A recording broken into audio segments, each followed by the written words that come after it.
Carnival idea FJ தான் கொடுத்தாங்க. ஆனால் அமித் வந்து நம்ம கெஸ்ட்டுக்கிட்ட சொல்லலைன்னு சொல்லிட்டு எஃப்ஜே வந்து கம்ப்ளைண்ட் ஒன்று சொல்லியிருந்தாங்க. நம்ம வீக் டே எபிசோட்லேயே வந்து இது பார்த்துருப்போம். ஜெயில் நாமினேஷன்லேயும் சரி அமித்தை வந்து நாமினேட் பண்ணுறதுக்கு இதுதான் ரீசன்.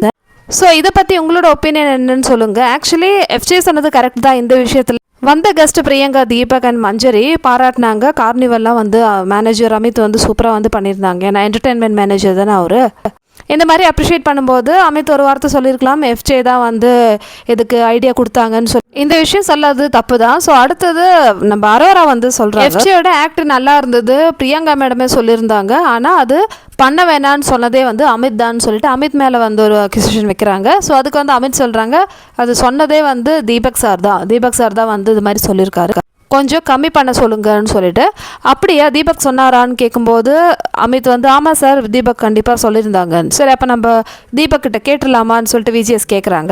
அதுக்கு அமித் சொல்கிறாங்க, கேட்கலாம் சார், அவங்க ஆல்ரெடி வந்து சொல்லிட்டாங்க கம்மி பண்ணுங்க அப்படின்னு. ஸோ அந்த ஒரு ஸ்டாண்டில் வந்து அமித் வந்து ஸ்டடியாக நிற்கிறாங்க.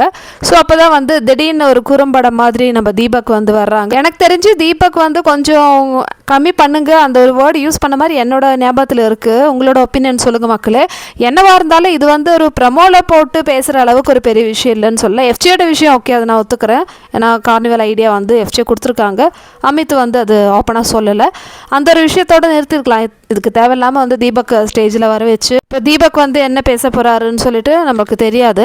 அப்படியே பேசினாலும் நம்ம இந்த வீக் டேஸில் பார்த்து தான் வந்து திருப்பி வந்து சொல்ல போகிறாங்க, உங்களுக்கு கிடைச்ச பிளாட்ஃபார்ம் நல்லா விளையாடுங்க அந்த மாதிரிலாம் வந்து பேசி திருப்பி உற்சாகப்படுத்திட்டு போவாங்கன்னு நினைக்கிறேன்.